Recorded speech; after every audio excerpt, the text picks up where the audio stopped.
गणानां गणपतिगुं हवामहे कविं कवीनामुपमश्रवस्तमं ज्येष्ठराजं ब्रह्मणां ब्रह्मणस्पत आनशृण्वन्नोतिभिः सेदसादनं श्रीमहागणाधिपतये नमः।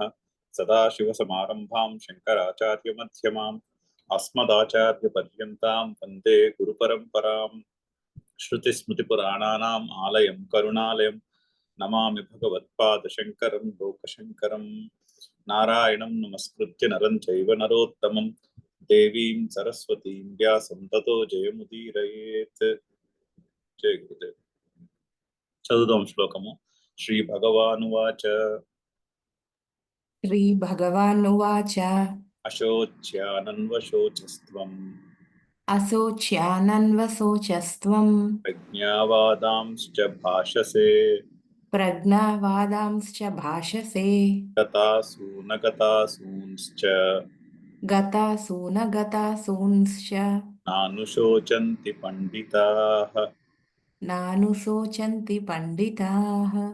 సో పదవిభజన చేస్తే అశోచ్యాన్ అన్వశోచః త్వం ప్రజ్ఞావాదాన్ చ భాషసే గతాసూన్ అగతాసూన్ చ న అనుశోచంతి పండితాః. ఇది పదవిభజన. దాన్ని అన్వయంలో చెప్పుకుంటే అశోచ్యాన్ త్వం అశోచ్యాన్ అన్వశోచః, నీవు, త్వం అంటే నీవు, అశోచ్యాన్ ఎవరి గురించి దుఃఖించకూడదు వారి గురించి, అన్వశోచః దుఃఖిస్తున్నావు, దుఃఖించడానికి అర్హులు కాని వారి గురించి దుఃఖిస్తున్నావు. పైగా ప్రజ్ఞావాదాన్ చ, అచ అంటే పైగా లేక కూడా అని అర్థం.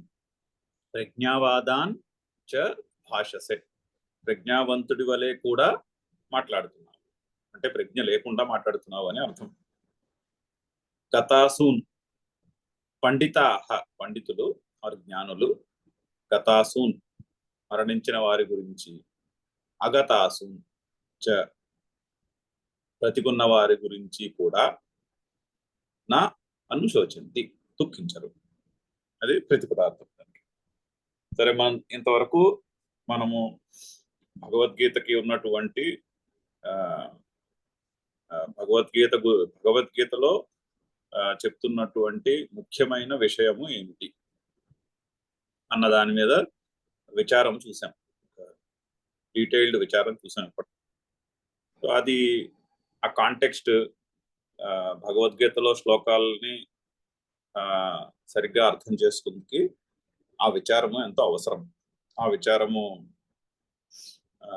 దృష్టిలో పెట్టుకుని శంకరుల దృష్టికోణం, శంకరుల ప్రతిపాదన, శంకరుల అద్వైత మతం అనండి లేదా ప్రతిపాదన అనండి, అది మనము దృష్టిలో పెట్టుకుని శంకరుల మతానికి అనుగుణంగా శ్లోకములు అర్థం చేసుకోవడానికి చాలా ఉపయోగపడతాయి. చాలా మిగిలిన ఆచార్యుల చెప్పినటువంటి అర్థాలు వీటికి చాలా డిఫరెంట్ గా ఉంటాయి. ఫర్ ఎగ్జాంపుల్, రామానుజాచార్యులు, శంకర్లు భగవద్గీత అశోచ్య నన్ను శోచిస్తాం ఇక్కడ మొదలైందని శంకర్లు అంటారు.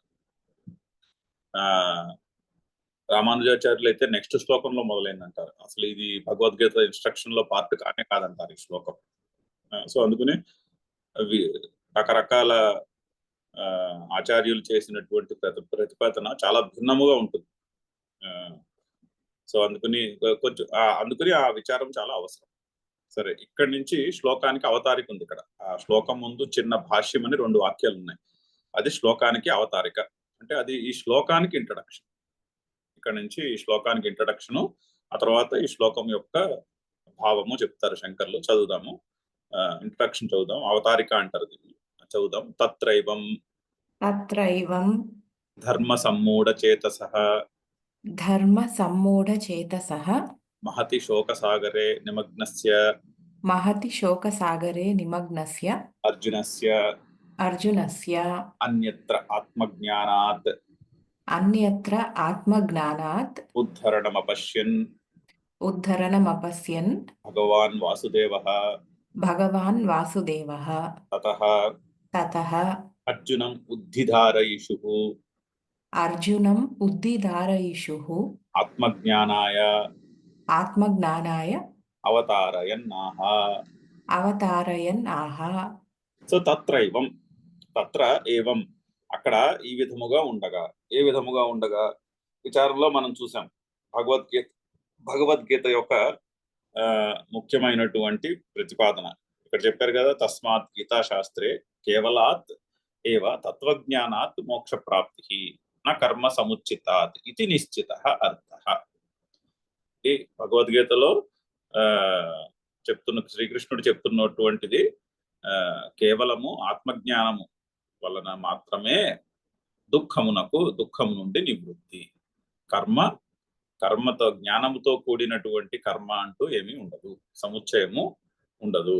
ఆత్మజ్ఞానం, కేవలము ఆత్మజ్ఞానము వలన మాత్రమే దుఃఖము నుంచి విముక్తి కలుగుతుంది అని చెప్పి ఉండగా ఆ విషయం అది అలా ఉండగా ధర్మ సమ్మూఢ చేతస ధర్మము విషయంలో మోహము చెందినటువంటి వాడు. అంతే కదా, స్వధర్మము యుద్ధము చేయుట. కానీ ఈ స్వధర్మం చేస్తే నా వాళ్ళు చనిపోతారు, నేను నా వాళ్ళందరినీ చంపేస్తున్నాను అనేటటువంటి ఒక అహంకార మమకారములతో కూడినటువంటి మోహంలో మునిగిపోయి ఏమీ చేయకుండా కూర్చున్నాడు అర్జునుడు. ఏమీ చేయకుండా కూర్చున్నప్పుడే దుఃఖం వస్తుంది. మన నిజ జీవితంలో కూడా అనుభవం ఉండే ఉంటుంది. ఏదో మనం చేయాల్సిన కర్తవ్యానికి కట్టుబడి ఉన్న రోజుని కర్తవ్య కర్మల్లో నిమగ్నమై ఉండగా దుఃఖించడానికి టైం ఉండదు, కూర్చుని శోకించడానికి టైం ఎక్కడ ఉంటుంది, ఉండదు. కర్తవ్య కర్మ రోజంతా మనని బిజీగా ఉంచినప్పుడు, అందులో నిమగ్నమై ఉన్నప్పుడు దుఃఖమునకు తావే ఉండదు. దుఃఖం రావాలి అంటే కూర్చుని ఆలోచించాలి, చోట కూర్చుని ఆలోచించాలి, అప్పుడు దుఃఖం వస్తుంది. దుఃఖానికి తావే ఉండదు. సో కానీ ఇక్కడ అర్జునుడు కర్తవ్య కర్మ చేయకుండా వదిలేశాడు. సో చెప్పారు కదా, ధనుర్బాణాలని వదిలేసి కూర్చున్నాడు. సో ఆ ఆలోచనలో దుఃఖం వస్తుంది, ఎందుకంటే ఆలోచన కరెక్ట్ గా లేదు, ఆలోచనలో దోషము వచ్చినది. సో ధర్మ సమ్మూఢ చేతస మహతి శోకసాగరే నిమగ్నస్య, చాలా గొప్ప శోకసాగరము నందు మునిగిపోయినటువంటి వాడయ్యాడు. శోకసాగరము అంటున్నారు చూడండి, శోకాన్ని సాగరముతో పోలుస్తున్నారు. దుఃఖములో మునిగి ఉన్న వాళ్ళ పరిస్థితి ఎలా ఉంటుందంటే సముద్రంలో కొట్టుకుపోతున్నట్టు అంటే అలాగే అనిపిస్తుంది. ఆ దుఃఖంలో ఉన్నప్పుడు, గొప్ప దుఃఖం వచ్చినప్పుడు అయిపోయి అయిపోయింది, ఇక్కడ అయిపోయింది, దీంతో మన పని, ఈ సముద్రంలో మనం మునిగిపోయామా అన్నట్టు అనిపిస్తుంది. అందుకని శోకసాగరము అంటున్నారు దాన్ని. సో మహతి శోకసాగరే నిమగ్నస్య, అటువంటి ధర్మము విషయంలో అంటే కర్తవ్యము విషయంలో మోహము కలిగి, అంటే కన్ఫ్యూజన్ కలిగి, తద్వారా దుఃఖము కలిగి ఆ దుఃఖంలో మునిగిపోతున్నటువంటి అర్జునుడి నిమగ్నస్య, మహతి శోకసాగరే నిమగ్నస్య, షష్ఠి బహువచనం, నిమగ్నస్య అర్జునస్య, శోకసాగరంలో మునిగినటువంటి అర్జున్ని ఉద్ధరించాలి. ఇప్పుడు కొట్టుకుపోతున్న సముద్రం నుంచి పైకి లేవదీయాలంటే ఆయనకి వేరే మార్గం ఏం కనిపించలేదట. అన్యత్ర ఆత్మజ్ఞానాత్ ఉద్ధరణం అపశ్యన్, ఇంకేమీ కనిపించలేదు, ఇంకే మార్గము కనిపించలేదు శ్రీకృష్ణుడికి. కొన్ని ఫలానా కర్మ చేయమనో, అయితే ఫలానా ఉపాసన చేయమనో, ఫలానా యజ్ఞము చేయమనో, దానము చేయమనో, అటువంటిది ఏమీ ఆయనకి కనిపించలేదు. వేరే మార్గం ఏది కనిపించలేదు. దుఃఖము నుంచి అర్జునుడిని, అతని దుఃఖము నుంచి బయటకి తీసుకొస్తూ, అంటే నువ్వు యుద్ధం చేయి, నేను పక్కన ఉన్నాను కదా, నువ్వే నెగ్గుతావులే యుద్ధము అనే హామీ కూడా ఇవ్వలేదు. చూడండి ఎంత క్లియర్ గా ఉందో శ్రీకృష్ణుని యొక్క థింకింగ్. దుఃఖములో మునిగిపోయిన అర్జునుడికి ఒక్కసారి కూడా అర్జున నువ్వు యుద్ధం చేయి, నీ పక్కన నేను ఉన్నాను కదా, నీవే యుద్ధం నెగ్గుతావు అని కూడా చెప్పలేదు ఆయన. చెప్పబోతున్నాడు, ముందు వాక్యాలు వస్తున్నాయి, ఎక్కడా కూడా నువ్వు చేయి, నువ్వు నెగ్గుతావని చెప్పలేదు ఆయన. నీ కర్మ నువ్వు చేయన్నాడు, నీ కర్తవ్యము నువ్వు చేయన్నాడు. లేచి యుద్ధంలో నెగ్గితే రాజ్య సుఖాన్ని అనుభవిస్తావు, యుద్ధంలో ఓడిపోతే వీరస్వర్గాన్ని పొందుతావు. అలాగే అంతే అన్నాడే గాని నేను నీ పక్కన ఉన్నాను కదా, నువ్వు ధైర్యంగా యుద్ధం చేయి, నేను నిన్ను నెగ్గిపిస్తాను కదా అని చెప్పలేదు ఆయన. అది కూడా చెప్పలేదు. పోనీ అలా అని వేరే కర్మ ఏదో చేయమని చెప్పలేదు, లేదా ఏదో జాతకం చూసి చెప్పడము ఏమి అలాంటివి ఏం చెప్పలేదు, జపం చేయమనడం ఏమీ చెప్పలేదు. కానీ ఆయనకి ఇంకే మార్గము కనిపించలేదు. ఏం కనిపించింది? ఒక్కటే మార్గం కనిపించింది, దుఃఖము నుండి అర్జునుడిని బయటికి తీసుకురావడానికి ఒక్కటే ఒక్క మార్గం కనిపించింది. అన్యత్ర ఆత్మజ్ఞానాత్ ఉద్ధరణం అపశ్యన్. ఆత్మజ్ఞానము కంటే అన్యమైనది మార్గము అపశ్యన్ కనిపించలేదు భగవంతుడికి, శ్రీకృష్ణుడికి.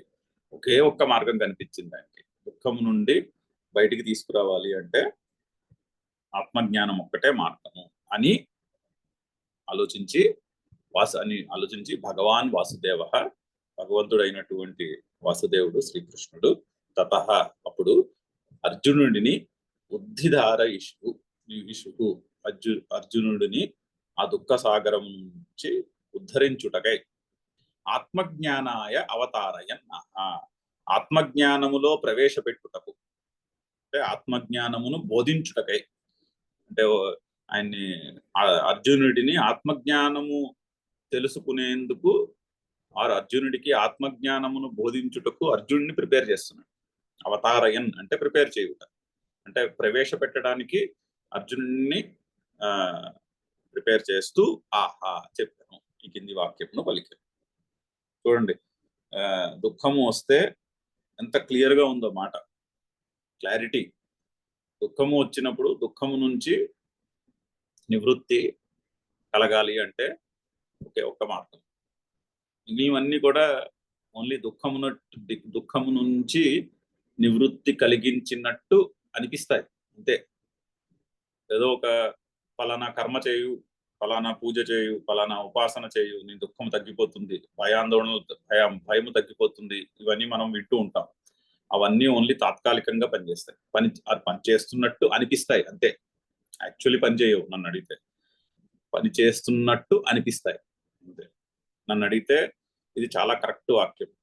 ఓన్లీ ఆత్మజ్ఞానము మాత్రమే దుఃఖము నుంచి పూర్తిగా పరిపూర్ణముగా మనల్ని బయటకు లాగగలదు. మిగిలినవన్నీ కూడా మోస్ట్లీ అనిపిస్తాయి. మనము ఒకవేళ దుఃఖము నివృత్తికి పనిచేసింది అనుకున్నా కూడా అది తాత్కాలికంగానే ఉంటుంది. తాత్కాలికంగా కాసేపు మనసుకి ఊరట కలుగుతుంది, మళ్ళీ కాసేపట్లో మళ్ళీ ఆ దుఃఖము ఆ చుట్టుపక్కల ఎక్కడో ఉంటుంది, మళ్ళీ పట్టేసుకుంటుంది దుఃఖం. అంతేనే కానీ దుఃఖము నుండి నివృత్తి అనేది పూర్తిగా దొరకదు.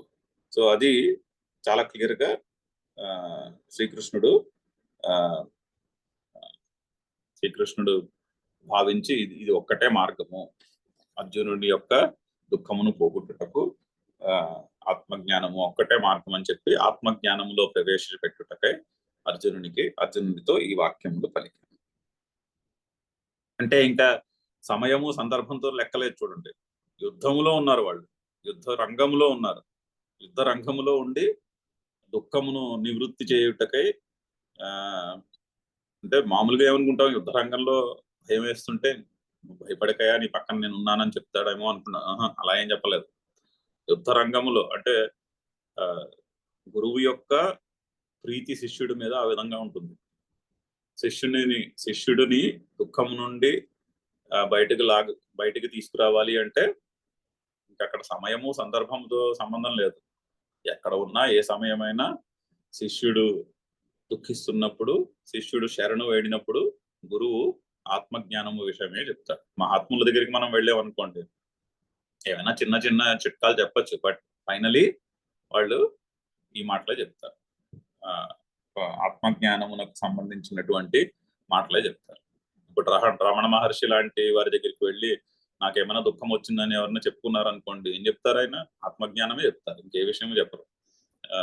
అలాగా మహాత్ములు, సర్వసాధారణంగా మహాత్ములు శిష్యుడు దుఃఖించాడు అనుకుంటే, దుఃఖిస్తున్నాడు, శిష్యుడిని దుఃఖము నుండి బయటికి లాగాలి అంటే ఇటువంటి మాటలే చెప్తారు, ఆత్మజ్ఞానం విషయమే చెప్తారు. సో అదే శ్రీకృష్ణుడు కూడా అదే చెప్పబోతున్నాడు ఇక్కడ. అయితే ఇక్కడ నుంచి భాష్యంతో పాటు మనం శ్లోకం యొక్క అర్థం చదువుకుందాము. భాష్యము చాలా చక్కని అదేదో తాత్పర్యం చెప్పేసి ముందుకు వెళ్ళిపోవడం అన్నట్టు ఉండదు.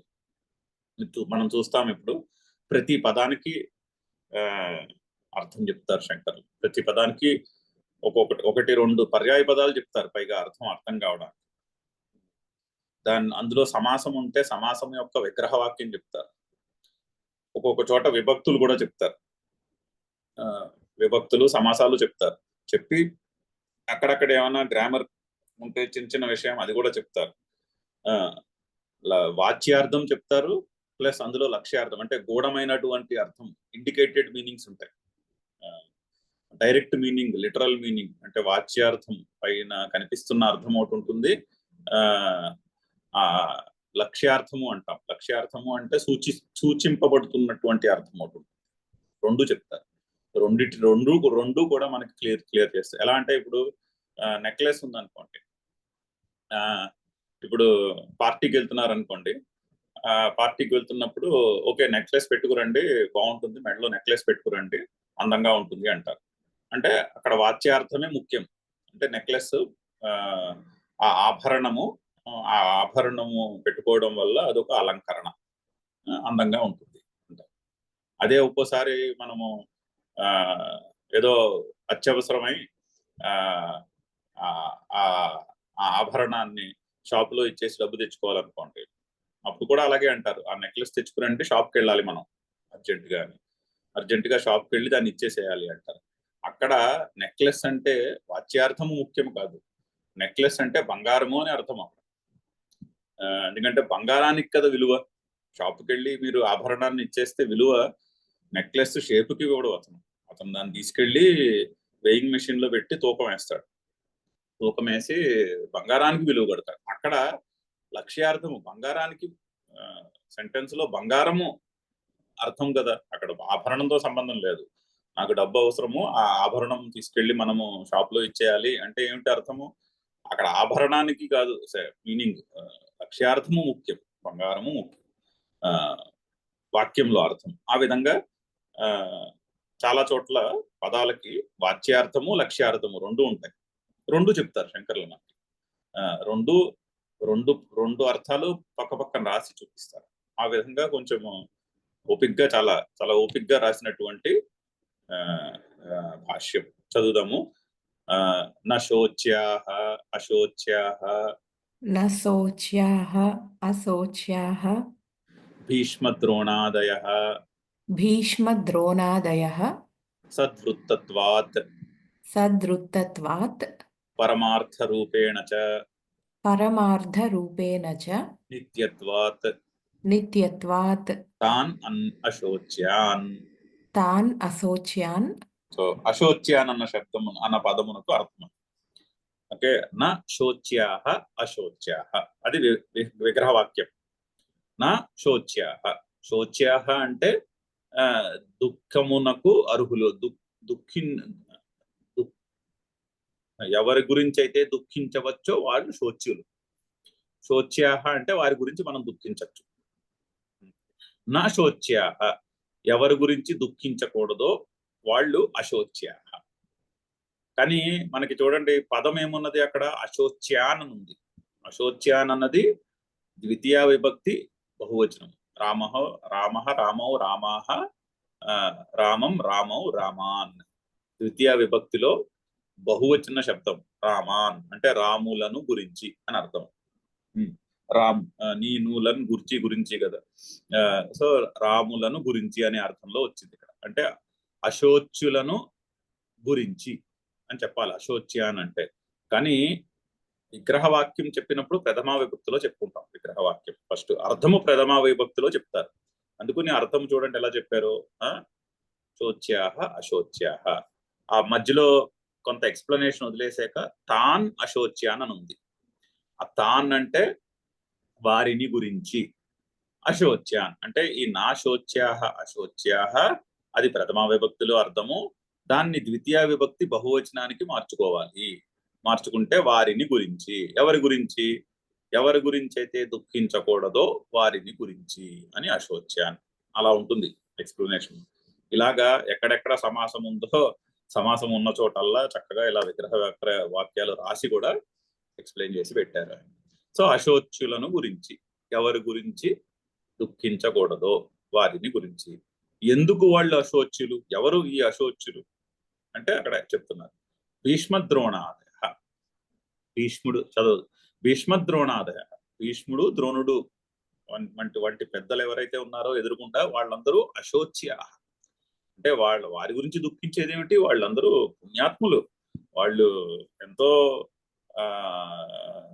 గొప్ప జీవితాన్ని గడిపి పెద్ద పెద్ద వయసులో ఉన్నవాళ్ళు, అంత పెద్ద వయసులో ఉన్నవాళ్ళు యుద్ధానికి వచ్చి నిలబడ్డారు యుద్ధం చేయడానికి. వాళ్ళ గురించి దుఃఖించాల్సింది ఏమిటి అని అడుగుతున్నాడు శ్రీకృష్ణుడు. వాళ్ళ గురించి దుఃఖించడం ఏంటి, వాళ్ళు పెద్దవాళ్ళు, వాళ్ళు పుణ్యాత్ములు, వాళ్ళు వాళ్ళ కర్తవ్యాన్ని చేయడానికి వచ్చారు. వాళ్ళు యుద్ధంలో నెగ్గితే రాజ్యాన్ని అనుభవిస్తారు, యుద్ధంలో చనిపోతే వీర స్వర్గాన్ని పొందుతారు. అంతేనే కానీ క్షత్రియులు పైగా యుద్ధానికి వచ్చారు, వాళ్ళ గురించి నువ్వు దుఃఖిస్తావేంటి అంటున్నాడు. ఎందుకు దుఃఖించకూడదు వాళ్ళ గురించి ఎక్స్ప్లెయిన్ చేస్తున్నారు నెక్స్ట్. సద్వృత్తత్వాత్, ఎందుకంటే వాళ్ళు సద్వృత్తి కలిగినటువంటి వాళ్ళు, మంచి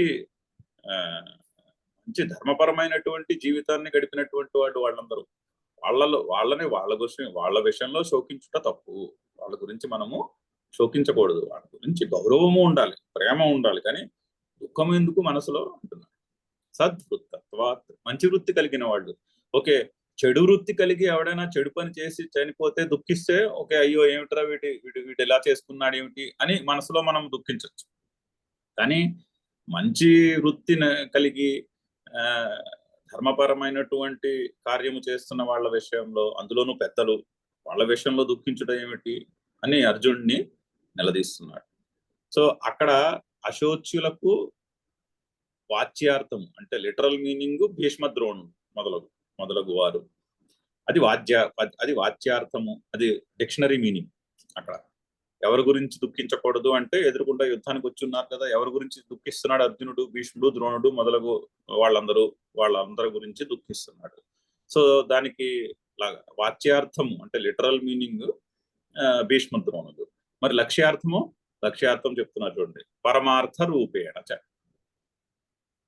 ఇప్పుడు భీష్ముడు అన్నామనుకోండి, భీష్ముడు అంటే వాచ్యార్థము అర్జునుడికి తాత, ఫలానా వంశముకు చెందినటువంటి వాడు, ఫలానా వ్యక్తి, గంగాదేవి పుత్రుడు, వగేరా వగేరా. అది వాచ్యార్థం, అదే లిటరల్ మీనింగ్. కానీ లక్ష్యార్థము ఇందాక మనం చెప్పుకున్నాం కదా, ఆభరణము అంటే వాచ్యార్థము, లిటరల్ మీనింగ్ ఆ పర్టికులర్ షేప్ లో ఉన్నటువంటి ఆభరణం. కానీ ఆభరణము యొక్క సారము బంగారము. ఆభరణము అంటే లక్ష్యార్థం ఉంటుంది, ఇండికేటెడ్ మీనింగ్ ఏమిటి, బంగారము. ఆ విధంగా భీష్ముడు ఒక ఫలానా వ్యక్తి, అది వాచ్యార్థం. దానికి లక్ష్యార్థము ఆత్మస్వరూపము, పరమాత్మ స్వరూపుడు. అంతే కదా, ప్రతి ఒక్కడు పరమాత్మ యొక్క స్వరూపుడే. సో భీష్మ ద్రోణులందరూ వాళ్ళు పరమార్థ రూపేణచ నిత్యత్వాత్, ఆత్మస్వరూపము దృష్టికోణంలో చూస్తే వీళ్ళందరూ ఆత్మస్వరూపులే, వీళ్ళందరూ పరమాత్మ యొక్క స్వరూపమే అని చూస్తే, ఆ విధంగా చూస్తే వాళ్ళు నిత్యులు, వాళ్ళు పుట్టేవాళ్ళు గిట్టేవాళ్ళు కాదు. అందుకుని ఆ విధంగా ఆలోచిస్తే కూడా వాళ్ళ విషయంలో దుఃఖించుట తగదు. సో వాచ్యార్థము చూస్తే మనిషి, ఒక ఫలానా అనేటటువంటి మనుషులు, అప్పుడు కూడా దుఃఖించకూడదు. ఎందుకంటే వాళ్ళు సద్వృత్తి కలిగినటువంటి వాళ్ళు, మంచి ధర్మపరమైనటువంటి మనుషులు, పెద్దలు, గౌరవనీయులు. అందుకని వాళ్ళ విషయంలో దుఃఖించకూడదు వాచ్యార్థం ప్రకారం మనుషులు అని చూస్తే. లక్ష్యార్థం ప్రకారము వాళ్ళు ఆత్మస్వరూపులు, పరమార్థ రూపేణ చ నిత్యత్వాత్, వాళ్ళు అంటే ఆత్మస్వరూపులుగా వాళ్ళని మనము గుర్తిస్తే, ఆత్మస్వరూపులైతే వాళ్ళు నిత్యులు, వాళ్ళకి చావు పుట్టుకలు లేవు. అందుకని వారి విషయంలో దుఃఖించకూడదు, వాళ్ళు అశోచ్యులు అని అర్థం. చూడండి ఎంత చక్కగా ఎక్స్ప్లెయిన్ చేశారు ఆ వాక్యాన్ని. విగ్రహవాక్యం చెప్పి, దాని వాచ్యార్థం చెప్పి, వాచ్యార్థం ప్రకారం ఎందుకు దుఃఖించకూడదు వాళ్ళ గురించి, దానికి లక్ష్యార్థం చెప్పి, లక్ష్యార్థం ప్రకారము వారి గురించి మనం ఎందుకు దుఃఖించకూడదు అని చక్కగా రెండు విషయాలు కూడా ఆయన ఆ వాక్యంలో అక్కడ మనకి చక్కగా కూర్చి పెట్టారు. ఈ విధంగా ఉంటుంది భాష్యం చక్కగా. అందుకనే మనము వేదాంత శాస్త్రం చదువుకుంటే టెక్స్చువల్ స్టడీ చేయాలి. ఇప్పుడు ఫిజిక్స్ చదివామనుకోండి, ఫిజిక్స్ మ్యాథమెటిక్స్ చదివారనుకోండి, టెక్స్ట్ చాలా ఇంపార్టెంట్. టెక్స్ట్ బుక్ లో ప్రతి పదము అర్థం చేసుకోవాలి. అది best way of study. Physics A subject అయినా సరే ఒక టెక్స్ట్ బుక్ తీసుకుంటే టెక్స్ట్ బుక్ లో పదము పదము అర్థం కావాలి. అప్పుడు సబ్జెక్ట్ అర్థమవుతుంది. అప్పుడు రేపొద్దున్న ఎవరన్నా రేపొద్దున్న మనము ఈ ఈ తలుచుకున్నప్పుడు కూడా ఓకే, శ్రీకృష్ణుడు ఆ బ్రతికున్న వారి గురించి, చనిపోయిన వారి గురించి దుఃఖించకూడదు అనుకుంటే బాగుంటుందా? ఆ శ్లోకాన్ని గుర్తు తెచ్చుకుంటే బాగుంటుందా? గతాసూన గతాసూంశ్చ అనుశోచంతి పండితాః అని గుర్తు తెచ్చుకున్నాం అనుకోండి, ఇంకా అందంగా ఉంటుంది ఆ భావం. ఆ భావము చాలా చక్కగా తెలుసుకుని, ప్రతి పదార్థం తెలుసుకుని, గతాసూన్, ఓహో అంటే గతాసూన్ అంటే గడిచిన వారు, ఆ గతాసూన్ అంటే ఇంకా బ్రతుకున్నవారు, నా అనుశోచంతి దుఃఖించరు ఎవరు, పండితులు అన్న వాక్యము యొక్క ప్రతిపదార్థం తెలుసుకుని ఆ విధంగా దాన్ని గుర్తుపెట్టుకుంటే రేపు పొద్దున్న మనకు అవసరం వచ్చినప్పుడు లేకపోతే ఎవరికో చెప్పాల్సి వచ్చినప్పుడు ఈ వాక్యంతో పాటు చెప్పుకుంటే అర్థంగా ఉంటుంది, చాలా అందంగా ఉంటుంది. మనకి మంచి ప్రేరణ కలుగుతుంది దాని గురించి. మీనింగ్ డైరెక్ట్ ఓన్లీ మీనింగ్ చెప్పేయడం కంటే. సో అందుకని సాధకులుగా మనము శాస్త్రం చదువుకున్నప్పుడు టెక్స్చువల్ స్టడీ చేయాలి. టెక్స్చువల్ స్టడీ చేయాలి. టెక్స్ట్ లో పదము పదము అర్థం కావాలి. పదము పదము మనము తెలుసుకోగలగాలి. తెలుసుకుంటే అప్పుడు అది ఆ చెప్పినటువంటి విషయము ఆకళింపు చేసుకున్నట తేలికవుతుంది. సో ఆ విధంగా దానికి అనుకూలంగా ఉండేటట్టు ఈయన శంకర్లు ఎంతో ఓపికగా భాష్యాన్ని మనకి ఈ శైలిలో ఉంటుంది. ఈ వాక్యం చదివిన శైలిలో ఉంటుంది. ఇక్కడి నుంచి భాష్యం అంతా శ్లోకము కింద శ్లోకమునకు చెప్పిన అర్థము ఈ విధంగా పదం పదము ఉంది. ఇంకా ఒక పదం చదివాము, అశోచ్యాన్ అన్న పదం చదివాము. So next చదువుదాము. అన్వశోచః అన్వశోచః అనుశోచితవానసి అనుశోచితవానసి తే మ్రియంతే మన్నిమిత్తం తే మ్రియంతే మన్నిమిత్తం అహం అహం తైర్వినా భూతః తైర్వినా భూతః కిం కరిష్యామి కిం కరిష్యామి రాజ్యసుఖాధినా ఇతి. రాజ్యసుఖాదినా ఇతి. సో అన్వశోచః, అన్వశోచః అంటే అనుశోచితవాన్ అసి, బాగా దుఃఖించిన వాడివి అయి ఉన్నావు అని అర్థం. అనుశోచితవాన్, శోచితవాన్ అంటే దుఃఖించినవాడు, అనుశోచితవాన్ అంటే బాగుగా దుఃఖించినవాడు. అను అనేటటువంటి దాన్ని ఏమంటారు, ఉపసర్గ చేర్చారు శోకమునకు. శోచితవాన్ అంటే శోకిస్తున్నవాడివి అని, శోకిస్తున్నవాడు అని అర్థం. అనుశోచితవాన్ అంటున్నారు అంటే బాగా దుఃఖిస్తున్నాడు, బాగా దుఃఖించిన వాడివి అయి ఉన్నావు. ఎందుకు? దానికి కారణం చెప్తున్నారు. అర్జునుడు ఎందుకు దుఃఖిస్తున్నాడు దానికి కారణం చెప్తున్నారు. తే మ్రియంతే మన్నిమిత్తం, తే మ్రియంతే వీళ్ళందరూ కూడా చనిపోతారు. మన్నిమిత్తం అంటే నా కారణంగా. మన్నిమిత్తం మత్ ప్లస్ నిమిత్తం మన్నిమిత్తం, సంధి హల్ సంధి. మత్ ప్లస్ నిమిత్తం మన్నిమిత్తం, మన్నిమిత్తం తే మ్రియంతే నా కారణంగా వీళ్ళందరూ చనిపోతారు. పైగా తైహి వినాభూతః, తైహి వినాహభూతః వాళ్ళు లేకుండా, వీళ్ళందరూ యొక్క తోడు లేకుండా అహం కిం కరిష్యామి నేనేం చేస్తాను, నేనొక్కడిని మాత్రము ఏమిటి చేయాలి? రాజ్య సుఖాదిన ఇది. వీళ్ళందరూ చనిపోగా ఈ రాజ్య సుఖములు చేత నేనేం చేయాలి?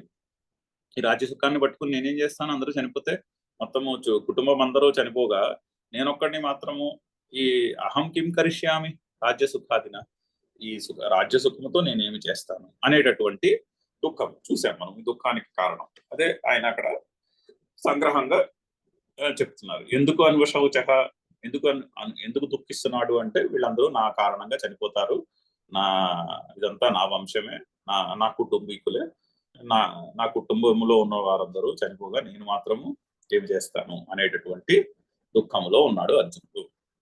చదువుదాం నెక్స్ట్. పైగా త్వం ప్రజ్ఞావతాం బుద్ధిమతాం వాదాంచ వచనాని చ భాషసే. అదొక వాక్యం. త్వం అంటే నీవు, ప్రజ్ఞావతాం బుద్ధిమతాం.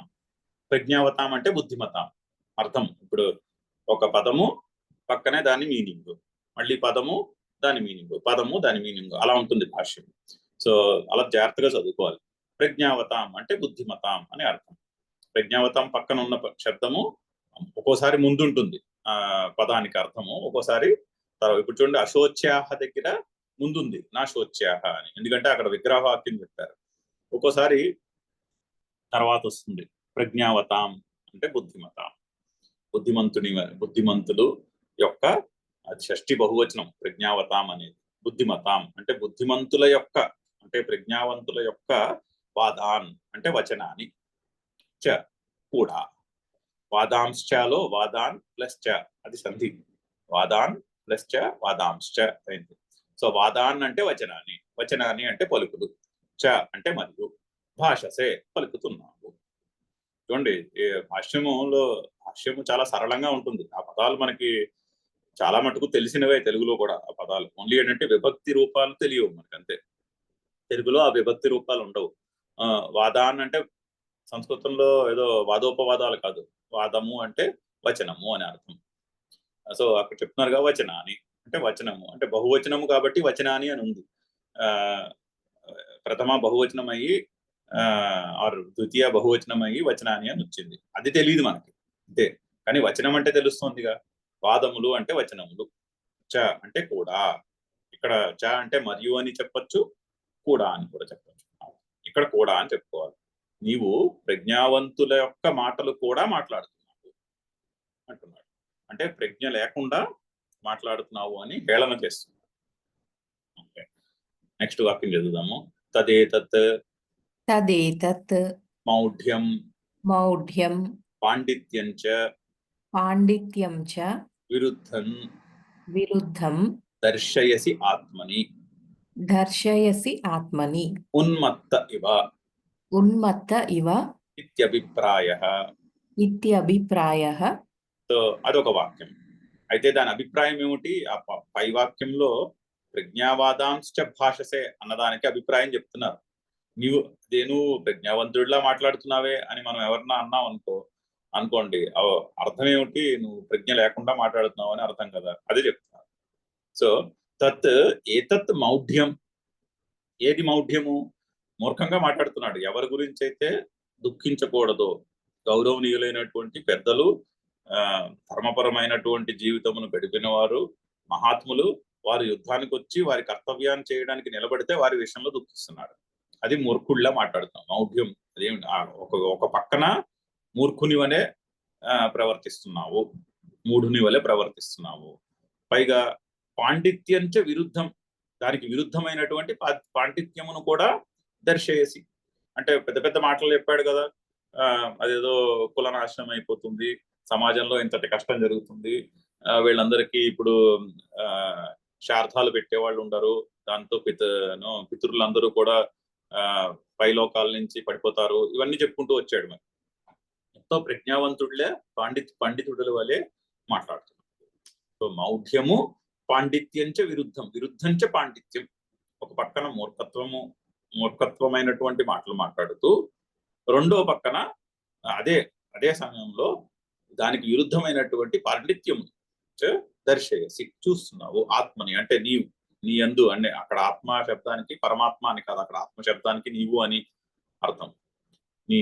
నీ యందు ఆత్మని అంటే సప్తమి ఏకవచనం, అంటే ఆత్మ యందు అంటే తన యందు అని అర్థం. అంటే నీ యందు అంటున్నాడు. నీ యందు ఒక పక్కనేమో మూర్ఖత్వము, ఒక పక్కనేమో పాండిత్యము చూపిస్తున్నావే అంటున్నాడు. అని ఎలా ఉందిట పరిస్థితి? ఉన్మత్తములో ఉన్నటువంటిది, అంటే మత్తులో ఉన్నవాడి వలె. ఇప్పుడు తాగేసి ఉన్నవాడు ఏ విధంగా మాట్లాడతారో ఆ విధంగా మాట్లాడుతున్నావు అని శ్రీకృష్ణుడు అంటున్నాడని శ్రీకృష్ణుని యొక్క అభిప్రాయము అని శంకరులు ఆ వాక్యం యొక్క అర్థం చెప్తున్నారు. ప్రజ్ఞావాదాంశ భాషసే అన్న పదములో శ్రీ అర్జునుడిని హేళన చేస్తున్నాడు, చెప్తున్నాడు.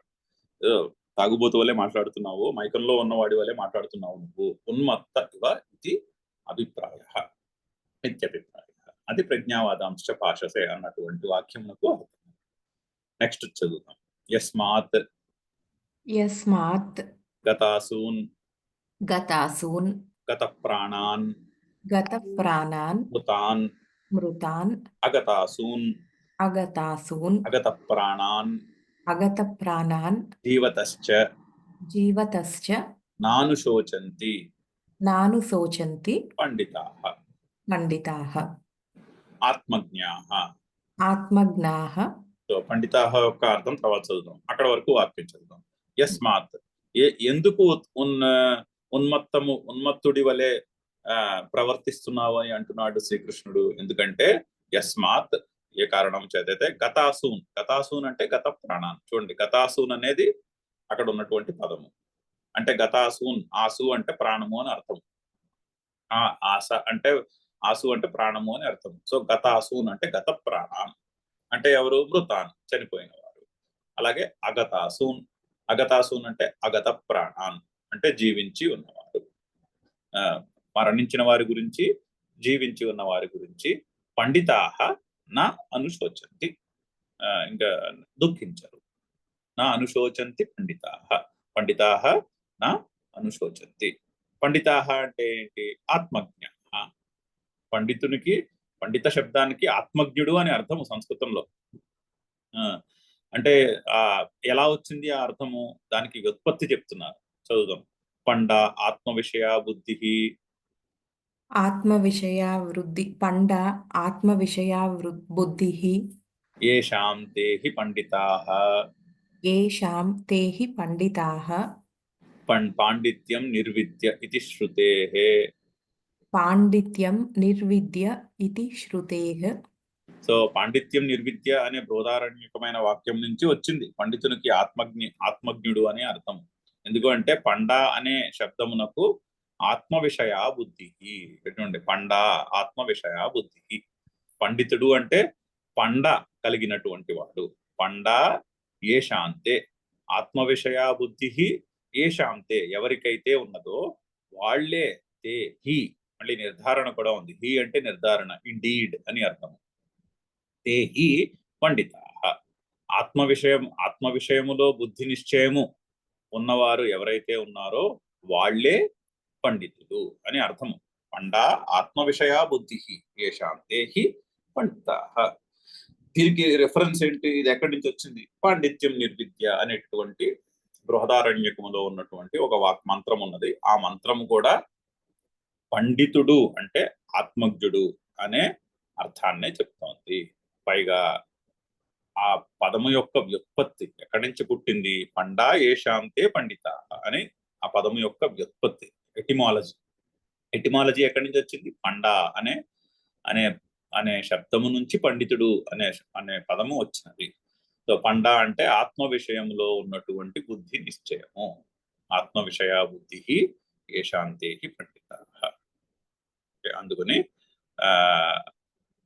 పండితులు ఆత్మ విషయంలో అందరూ కూడా, జీవులందరూ కూడా ఆత్మస్వరూపులని తెలిసిన వాళ్ళు కాబట్టి, ప్రతి ఒక్కళ్ళు కూడా ఆత్మస్వరూపులే అనే బుద్ధి నిశ్చయము కలవారు కాబట్టి పండితులు వారు గత ప్రాణాన్ మృతాన్ అగతాసూన్ అగత ప్రాణాన్ జీవతశ్చ నా అనుశోచంతి. ప్రాణములు వెళ్ళిపోయిన వారి గురించి, ప్రాణములు ఉన్నవారి విషయంలో కూడా పండితులు దుఃఖించరు. అదే కంక్లూడ్ చేస్తున్నారు. పరమార్థతస్తు నిత్యాన్ అశోచ్యాన్ అనుశోచసి అతః మూఢః అసి ఇత్యభిప్రాయః. సో పరమార్థతస్తు, పరమార్థతత్వము ప్రకారము నిత్యుల విషయములో అశోచ్యాన్, నిత్యులైనటువంటి దుఃఖించుటకు అర్హులు కానటువంటి వారు, నిత్యులగుటచే దుఃఖించుటకు అర్హులు కారు అటువంటి వారి విషయంలో అనుశోచసి, నీవు దుఃఖిస్తున్నావు. అందుకని అతః అంటే దేర్ ఫోర్ అని అర్థము. అతః అంటే దేర్ ఫోర్, అందుకని మూఢః అసి, మూఢుడవై ఉన్నావు, మూర్ఖుడవై ఉన్నావు. ఇత్యభిప్రాయః అని భగవంతుని యొక్క అభిప్రాయము. ఈ శ్లోకము చెప్పుటలో భగవంతుని యొక్క అభిప్రాయము అది అని శంకర్లు మనకి క్లారిఫై చేస్తున్నారు. సో దుఃఖానికి కారణము నేను ఫలానా అనేటటువంటి యూనో దేహాత్మ భావం. దేహము అంటే నేను ఫలానా అనేటటువంటి భావన. అంటే దేహము, మనసు, బుద్ధి, అహంకారము వాటికి వాటి నుంచి పుట్టినటువంటి ఐడియా. అంటే దీనికి శంకర్లు ఎక్కడో ఇంకొక చోట ఈ దేహముల గురించి ఇక్కడ కూడా సిమిలర్ వాక్యాలు రాకపోతున్నాయి ముందు. అయితే వేరొక చోట ఎక్కడో ఒక మంచి వాక్యం ఉన్నది. అదర్శనాత్ ఆపతిత పునశ్చ అదర్శనం గతాః అంటారు. అంటే ఎగ్జాంపుల్ చెప్తూ ఒక ఒక రూమ్ ఉంది. ఆ రూమ్ లో కొద్దిపాటి లైట్ ఉంది కొంచెం చోట. ఆ రూమ్ కి ఇటుపక్క అటుపక్క కూడా చీకటి. ఆ లైట్ ఉన్నంత మేరకే కనిపిస్తోంది. ఆ ఆ ప్రకాశం ఉన్నంత మేరకే కనిపిస్తోంది. ప్రకాశానికి అటుపక్క ఇటుపక్క కూడా రెండు వైపులా కూడా చీకటియే ఉన్నది. అటువంటి గది ఒకటి ఉంది అనుకుందాం. కొంచెము మేరకు ప్రకాశం ఉన్నది, అటుపోతే గాఢమైన చీకటి, ఇటుపోతే కూడా చిమ్మ చీకటి ఉందనుకుందాం. అంటే అప్పుడు ఒక బాణం వస్తుంది. ఆ చీకటిలోంచి బాణం వచ్చింది, ఇలా ఈ లైట్ లో కాసేపు కనిపించింది, మళ్ళీ ఈ చీకటిలోకి వెళ్ళిపోయింది. అదర్శనాత్ ఆపతత్య అంటే చీకటిలోంచి వచ్చింది బాణము, అంటే ఎక్కడి నుంచి వచ్చిందో తెలియదు. పునశ్చ అదర్శనం గత వచ్చింది, కాసేపు ఈ లైట్ లో కనిపించింది, తర్వాత పునశ్చ అదర్శనం గత మళ్ళీ ఎక్కడికి వెళ్ళిపోయిందో తెలియదు. మళ్ళీ చీకటిలోకి వెళ్ళిపోయింది, అంటే ఎక్కడికి వెళ్ళిందో తెలియదు. ఈ జీవులందరూ కూడా అంతే. దేహము పుట్టినవాడు ఎక్కడి నుంచో వస్తాడు, అదర్శనాత్ ఆపతిత ఎక్కడి నుంచి వచ్చాడో మనకి తెలియదు. ఈ దేహంలో పుడతాము, ఈ దేహంతో ఆ ఆయుష్ అయిపోయిన తర్వాత పునశ్చ అదర్శనం గత ఎక్కడికి పోతామో తెలియదు అని ఎక్స్ప్లెయిన్ చేస్తూ ఆ బాణం యొక్క దృష్టాంతం చెప్తారు వేరే చోట ఎక్కడో. అలాగా ఆ విధంగా ఉన్నటువంటి ఈ చిన్న టైం ఫ్రేమ్ జీవితం. మన జీవితం ఎంత ఉంటుంది? 80 సంవత్సరాల నుంచి 100 సంవత్సరాలు ఉంటుంది. మాక్సిమం 100, రఫ్ గా 100 సంవత్సరాలు. ఇప్పుడు సూర్యుడు ఉన్నాడు అనుకోండి, సూర్యుని వయసు ఎంత? సూర్యుని వయసు కొన్ని బిలియన్ సంవత్సరాల్లో చెప్పాలి. సూర్యుని వయసుతో లెక్క పెడితే మన వయసు ఎంత? అందులో 0.0000001% కూడా ఉండదు. అసలు ఇన్సిగ్నిఫికెంట్, టోటల్లీ ఇన్సిగ్నిఫికెంట్. కానీ ఆ 80-100 ఏళ్ళు వయసులో బోల్డంత దుఃఖాన్ని అనుభవిస్తాడు మనిషి. సో అందుకని మూఢః అతః మూఢః అనే అభిప్రాయం. ఆ అభిప్రాయంలో భగవంతుడు అర్జునుడిని వారిస్తున్నాడు. నువ్వు మూర్ఖుని వలె మాట్లాడుతున్నావు, మూర్ఖుని వలె ప్రవర్తిస్తున్నావు, పైగా పండితుని వలె మాట్లాడుతున్నావు. ఎందుకంటే పండితులు దుఃఖించరు. ఇంకొకసారి శ్లోకం చదువుదాం. శ్రీ భగవానువాచ శ్రీ భగవాన్ ఉవాచ అశోచ్యానన్వశోచస్త్వం అశోచ్యానన్వశోచస్త్వం యజ్ఞావాదాంశ్చ భాషసే ప్రజ్ఞావాదాంశ్చ భాషసే గతాసూ న గతాసూంశ్చ గతాసూ న గతాసూంశ్చ నానుశోచంతి పండితాః నానుశోచంతి పండితాః. పూర్ణమదః పూర్ణమిదం పూర్ణాత్ పూర్ణముదచ్యతే పూర్ణస్య పూర్ణమాదాయ పూర్ణమేవావశిష్యతే. ఓం శాంతి శాంతి శాంతి. హరి ఓం. ఇక్కడితో ఆపేద్దాము. Thank you. జై గురుదేవ్. జై గురుదేవ్. సరే, మళ్ళీ సోమవారం చదువుదాం. ఓకే.